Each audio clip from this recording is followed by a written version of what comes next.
The sun was dropping low over the desert when the horse came walking into the town of Red Creek. It was not a normal horse. It was dark, so dark it looked like a living shadow moving through the dust. Its eyes were empty. Its ribs showed through its thin coat, like the bones of something already dead. But the strange thing was the saddle. The saddle was beautiful. Real leather, real silver. The kind of saddle that cost more money than most people in Red Creek made in a whole year. Nobody knew where the horse came from. It just walked down the main street at sunset, slow and tired, like it had traveled through hell itself.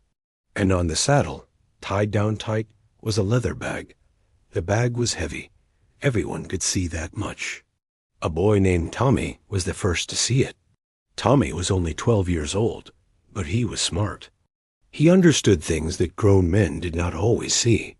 He was sitting outside the saloon with his dog when the horse appeared from the heat and dust. "Look," Tommy said to his dog, pointing. "That horse is looking for something." The dog did not answer, but Tommy was right. The horse was walking slowly down the center of the road, its head turning left and right, like it was looking for a person. A specific person. The horse knew something. It had a reason to be here. Within minutes, people started coming out of their homes and shops. They saw the horse. They saw the saddle. They saw the heavy bag. Word spread through Red Creek like fire through dry grass. The horse walked all the way to the town water well and stopped. It drank for a long time, and then it just stood there, waiting for something, waiting for someone. An old man named Marshal Webb came walking up. Marshal Webb had been the law in Red Creek for 20 years. He knew horses. He knew people.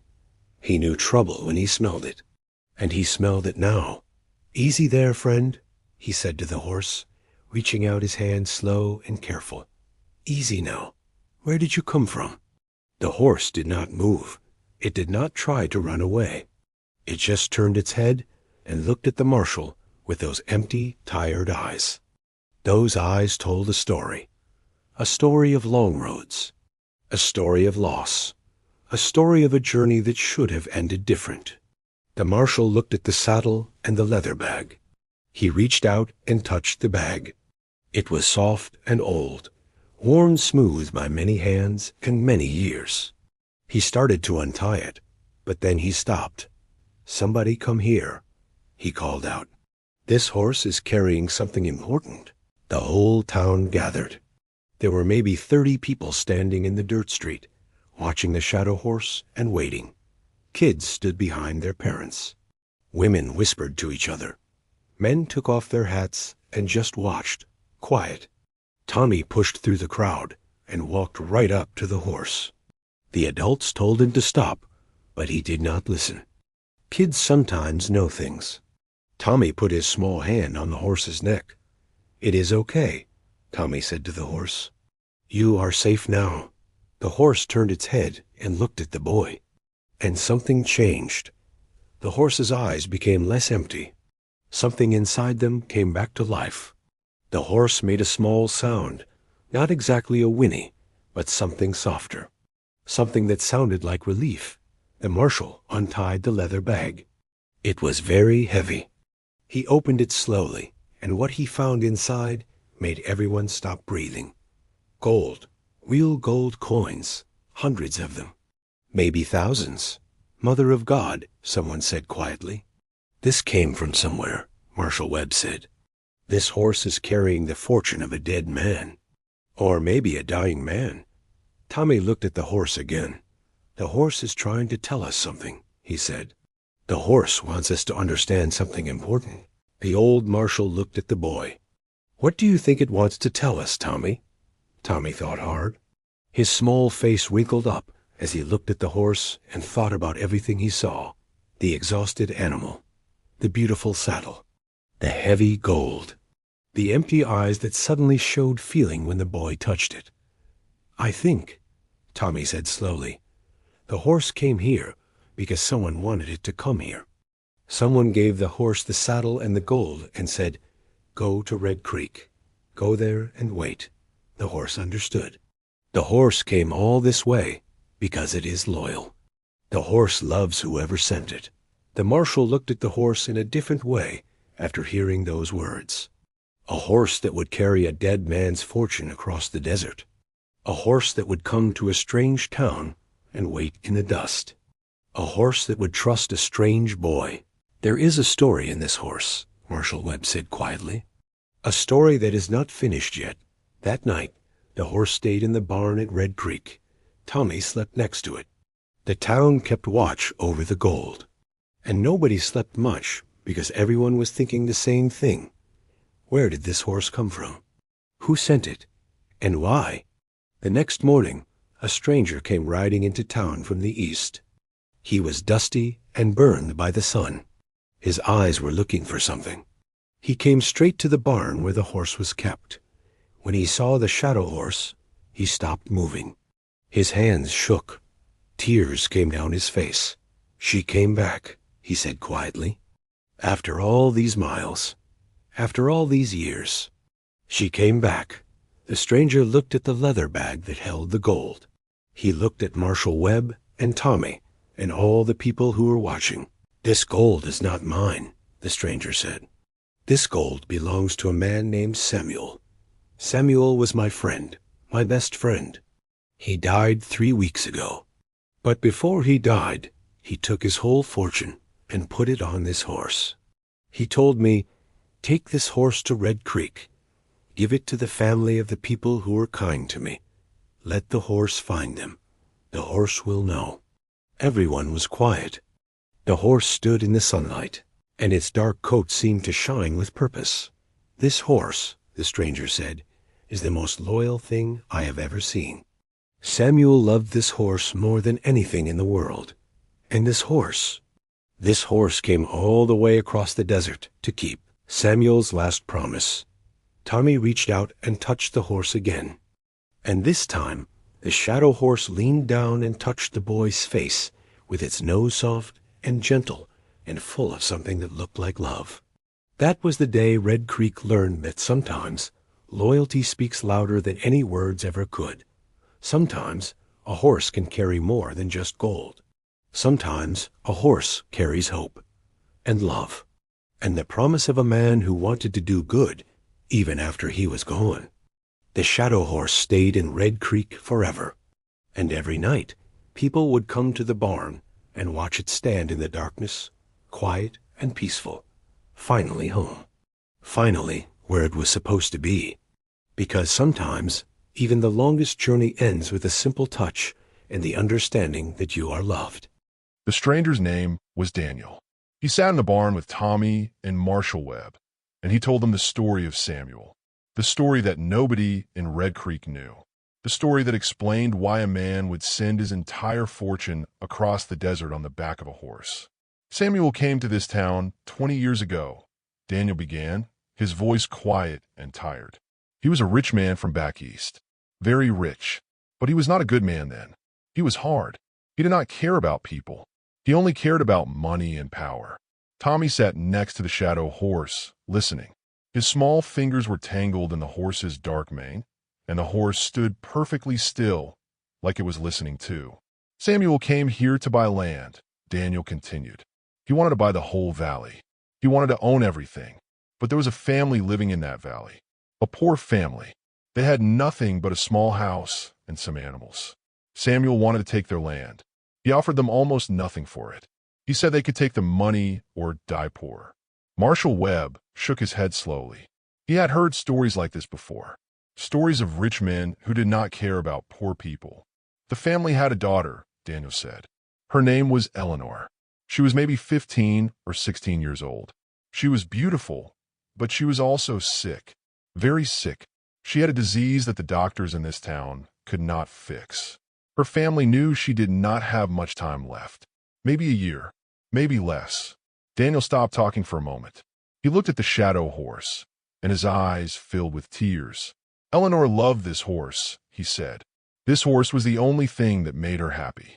This horse was young then, just like Eleanor. They used to ride together every morning before the sun came up. They were both free and wild and alive."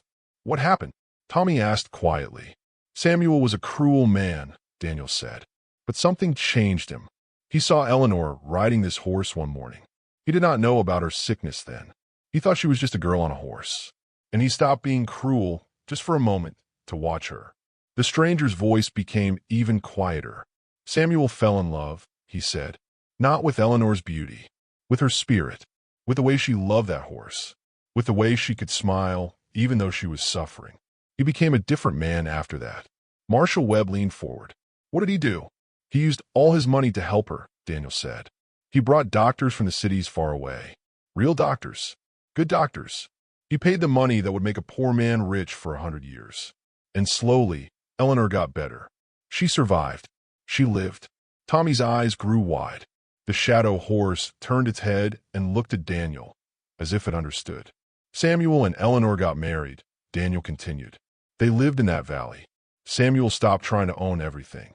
He started to be kind. He started to understand that money is only good if you use it to help people you love. Daniel stood up and walked to the horse. He put his hand on its neck, and the horse leaned into him. This horse was the gift Samuel gave to Eleanor on their wedding day, Daniel said. He raised this horse from a baby just for her. And Eleanor and this horse were more than just a girl and a horse. There was something special. They understood each other. But Eleanor died, did she not? Marshal Webb asked quietly. Daniel nodded. Last year. She lived 20 years longer because of Samuel's love. 20 years that nobody thought she would have.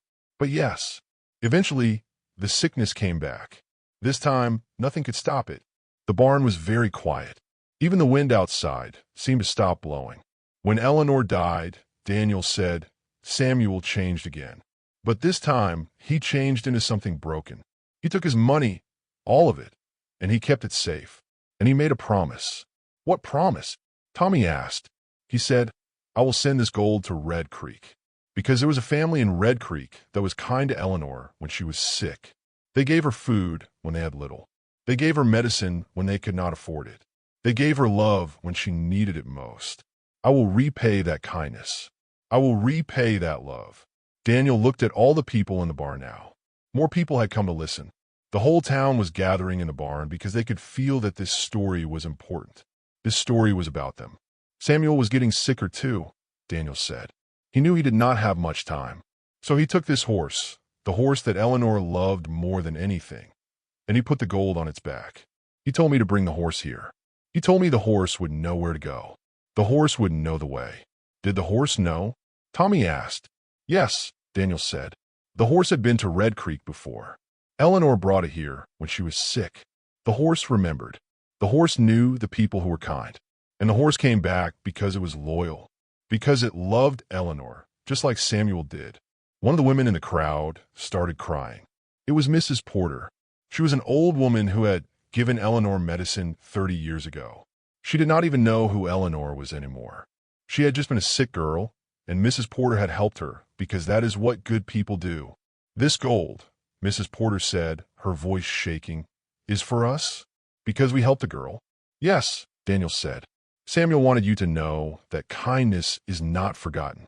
He wanted you to know that even small acts of love can change a person's life forever. He wanted the horse to bring you this message. The shadow horse made a low sound, almost like it was crying. It walked to Mrs. Porter and put its head against her chest. The old woman put her arms around the dark horse and sobbed. Tommy understood something in that moment. He understood that horses feel things just like people do. He understood that loyalty is not just about obedience. Loyalty is about love. Deep love. The kind of love that lasts forever, even after death. Samuel died 2 weeks ago, Daniel said quietly. His last words were about this horse. He said, tell them the horse will keep her safe. Tell them the horse will carry her memory forever. Marshal Webb looked at the leather bag full of gold coins. He looked at the shadow horse. He looked at all the people in his town who were crying and hugging each other and understanding something beautiful about the world. How much gold is there? He asked. Enough to help every poor family in Red Creek, Daniel said. Enough to build a school. Enough to build a hospital. Enough to make sure that no one in this town ever suffers from sickness without help. That is what Samuel wanted. That night, Red Creek became a different kind of town. A town that understood that kindness matters. A town that learned that love is stronger than death. A town that would never forget Eleanor, Samuel, and the shadow horse that carried the most important message that love could send. 3 months had passed since the shadow horse came to Red Creek. The gold was being used exactly like Samuel wanted. A new hospital was being built on the edge of town. A school was already open. Poor families had food and medicine. Children who had been sick were getting better. But Tommy did not care about the gold anymore. Tommy only cared about the horse. Every morning before the sun came up, Tommy would go to the barn and spend time with the shadow horse. He would brush its dark coat until it shined like silk. He would talk to it, tell it stories, ask it questions that the horse could never answer with words. What was Eleanor like? Tommy asked one morning. Was she brave like the stories say? The horse turned his head and looked at Tommy. Sometimes Tommy thought the horse could really understand him. Sometimes he thought the horse was trying to tell him something. One morning, Daniel came to the barn. He had stayed in Red Creek because he had nowhere else to go. His friend Samuel was dead. His friend's wife Eleanor was dead. The only piece of them left was the shadow horse. Tommy, Daniel said, I want to tell you something about this horse. Something important. Tommy stopped brushing and listened. When Eleanor first got sick, Daniel began, this horse got sick too. The doctor said the horse would not live long. The horse was too young. The sickness was too strong. Eleanor and this horse were connected in a way I have never seen before. When Eleanor suffered, the horse suffered. When Eleanor was in pain, the horse felt it too. But the horse is healthy now, Tommy said. I can see it. The horse is strong. Yes, Daniel said, because Eleanor lived. When Eleanor got better, the horse got better. They healed together. They were two souls in two different bodies, but they were really one soul. Daniel sat down in the straw. His eyes were looking at something far away, something in the past. When Eleanor died, he continued, I thought the horse would die too. I really did. The horse stopped eating.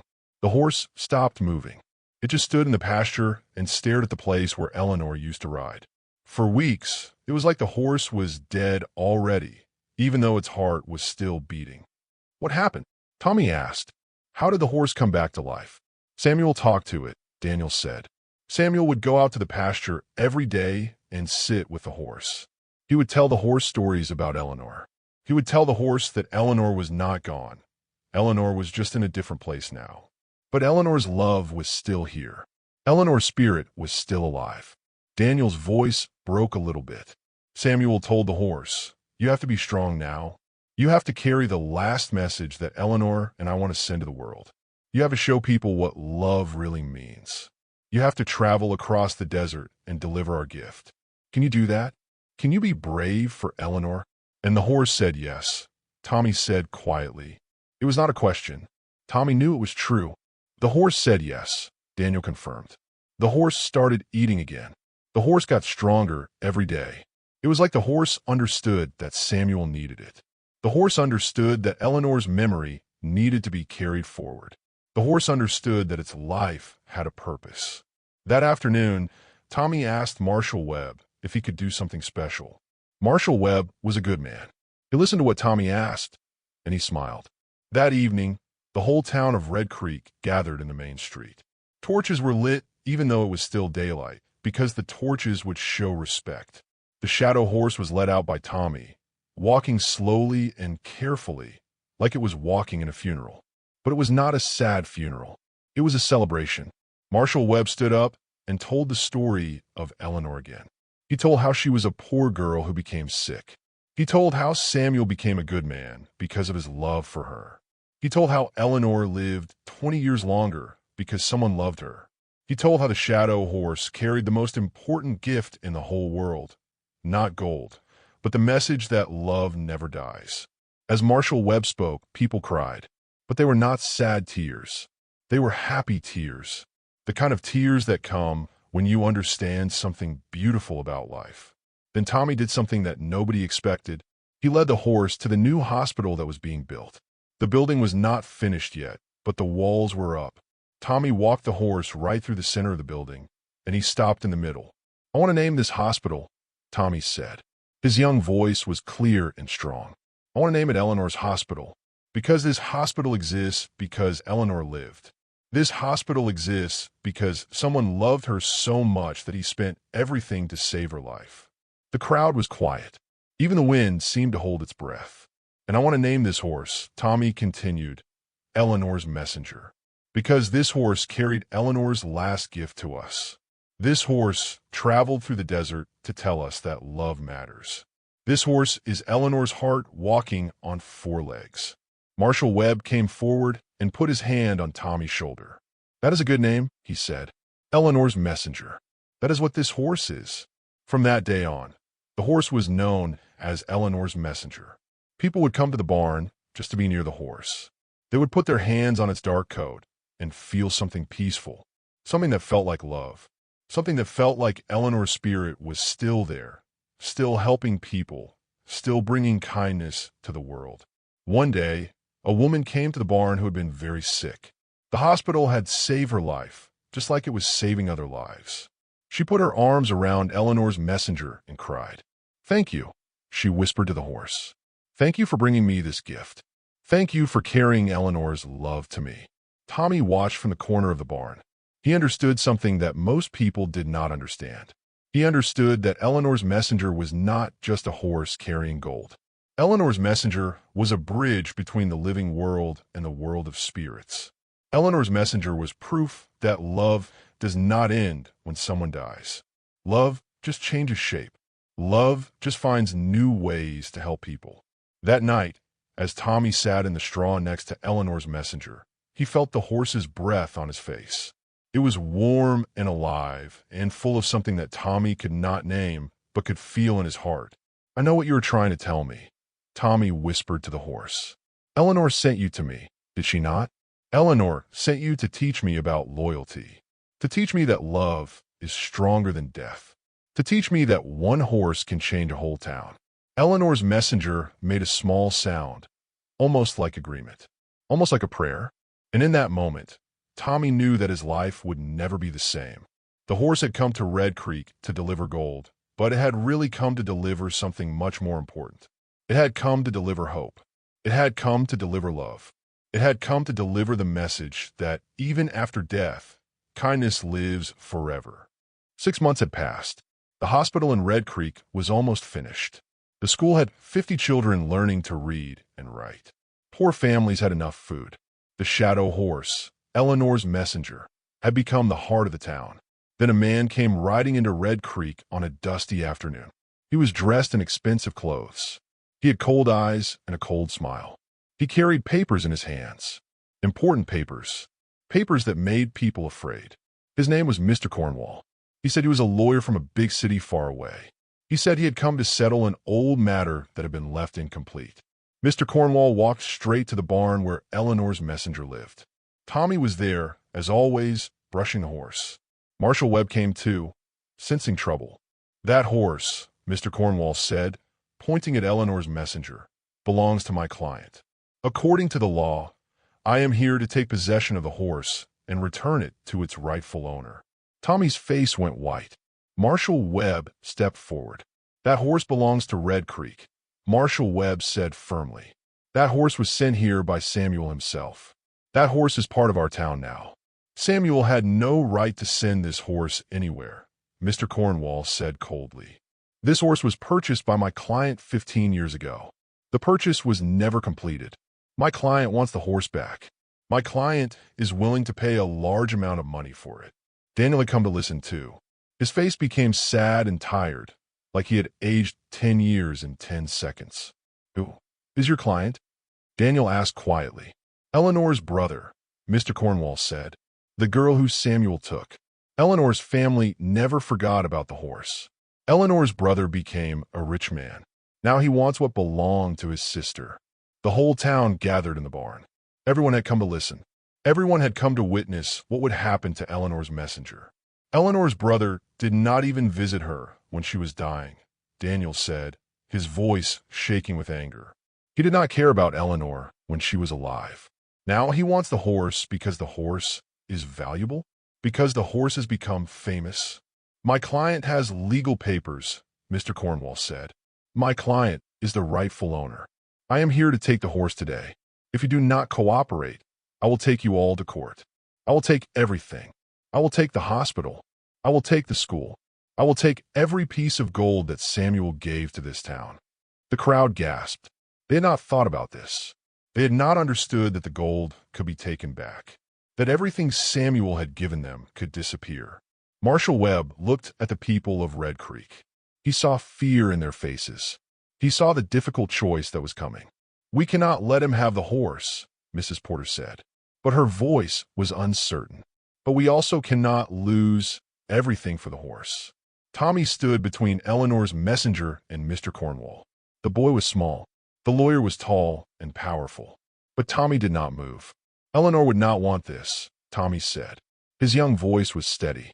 "Eleanor would not want people to suffer because of her. Eleanor would want her brother to understand what love really means." "Eleanor is dead," Mr. Cornwall said harshly. "Her wishes mean nothing now." "That is where you are wrong," a voice said from the back of the barn. Everyone turned to look. It was an old woman, a very old woman. She was so old that many people did not recognize her at first. But then they understood. It was Eleanor's mother. Eleanor's own mother had come to Red Creek. The old woman walked slowly into the barn, leaning on a walking stick. Her face was lined with age and suffering. Her eyes were kind and sad at the same time. "My daughter Eleanor lived longer than any doctor thought she would," Eleanor's mother said. "My daughter lived because Samuel loved her. My daughter lived a beautiful life, and she died knowing that someone loved her with everything he had. That is worth more than any horse. That is worth more than any gold." Eleanor's mother walked to Eleanor's messenger and put her ancient hand on the horse's neck. "This horse loved my daughter," she said, "and my daughter loved this horse. When my daughter died, she asked me to do something. She made me promise." Everyone was completely silent now.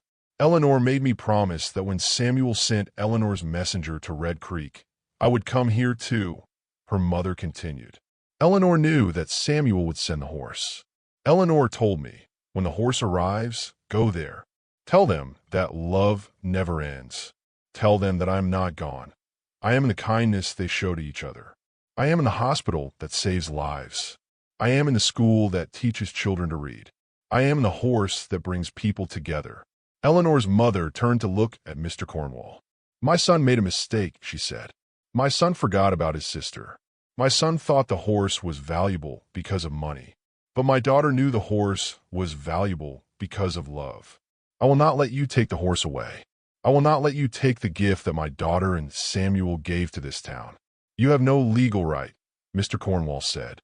"But I have a mother's right," Eleanor's mother said. "I have a mother's love, and I have my daughter's wish. The horse stays here. The gold stays here. And if you try to take them, you will have to take me to court, and I will tell everyone in that court about the girl who could not walk, who could not run, who could not live a normal life. I will tell them about the girl who found love in a horse and in a man. I will tell them about the girl who taught a whole town what kindness really means." Mr. Cornwall looked around the barn. He saw Marshal Webb. He saw Daniel. He saw Tommy. He saw Mrs. Porter and all the other people who had gathered. He saw a town that was united, a town that understood something that money could not buy. He saw Eleanor's mother looking at him with eyes that had seen suffering and had chosen kindness anyway. Mr. Cornwall's face changed. Something inside him broke open. He started to cry. "I was a bad son to Eleanor," he said quietly. "I was too busy making money to notice that my sister was dying. I was too proud to ask for forgiveness. When she died, I tried to buy my way back to her with money. But that is not how love works, is it?" Eleanor's mother walked to him and touched his arm. "No," she said gently. "Love does not work that way. But it is never too late to learn." Mr. Cornwall came forward and stood in front of Eleanor's messenger. He put his face against the horse's face, and he cried. The horse did not move away. The horse understood suffering. The horse understood regret. The horse understood forgiveness. "I am sorry, Eleanor," Mr. Cornwall whispered. "I am sorry, sister. I will not take the horse. I will not take the gold. I will help this town remember you. I will help this hospital save lives. I will help this school teach children. I will spend my whole life trying to be the brother you should have had." That day, Red Creek learned something new about Eleanor's messenger. The horse was not just a messenger of love. The horse was a teacher of forgiveness. The horse showed people that it is never too late to change. It is never too late to become better. It is never too late to understand what really matters. Eleanor's mother stayed in Red Creek. Mr. Cornwall stayed too, and they both worked to help the town honor Eleanor's memory forever. Tommy understood the deepest secret of all. He understood that Eleanor had sent her mother and her brother to Red Creek just as much as she had sent the horse.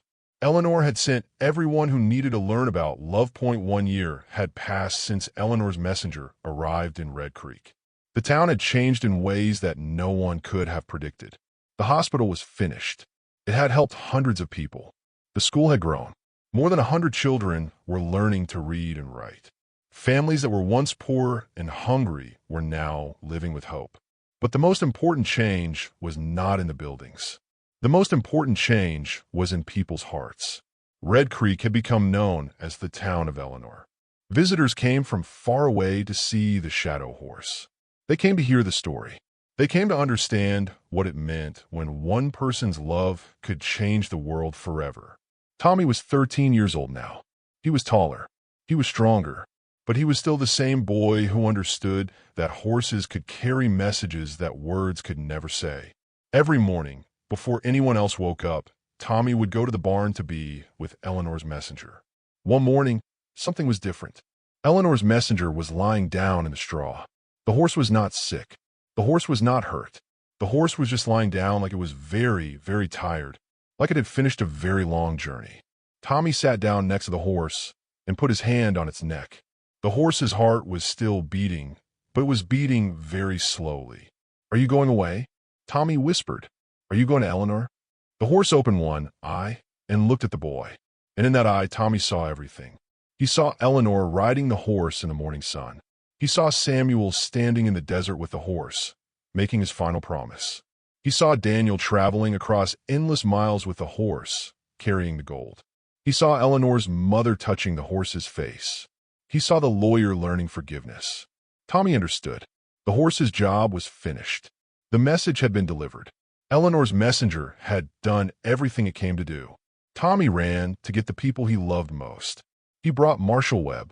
He brought Daniel. He brought Eleanor's mother. He brought Eleanor's brother, who everyone now called James, and who had become a kind and good man. He brought Mrs. Porter and all the people who had helped Eleanor when she was sick. They all gathered in the barn and sat around Eleanor's messenger. No one spoke. They all understood that something sacred was happening. James came forward and knelt beside the horse. He put his forehead against the horse's face. "Thank you," he said.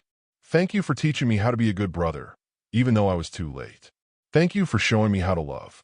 Thank you for bringing me home to my mother and my sister's memory." Eleanor's mother put her hand on James's shoulder. She was crying, but she was smiling too. "Eleanor can't hear you," she said. "Eleanor has always heard you, and Eleanor forgives you. Eleanor forgives you completely." Daniel knelt down and held the horse's head. His voice was strong and clear. "You carried Eleanor's heart across the desert," Daniel said. "You carried Samuel's love across the impossible miles. You did not give up. You did not fail. You delivered the most important message that has ever been delivered, the message that love never dies, the message that loyalty changes everything, the message that even broken hearts can be healed." Marshal Webb stood up and looked out at all the people in the barn. Farmers, teachers, doctors, children, old people and young people, rich and poor, all gathered together because of one horse. "This horse came to us as a shadow," he said. "A dark horse carrying mysteries that we did not understand. But slowly, the horse became light.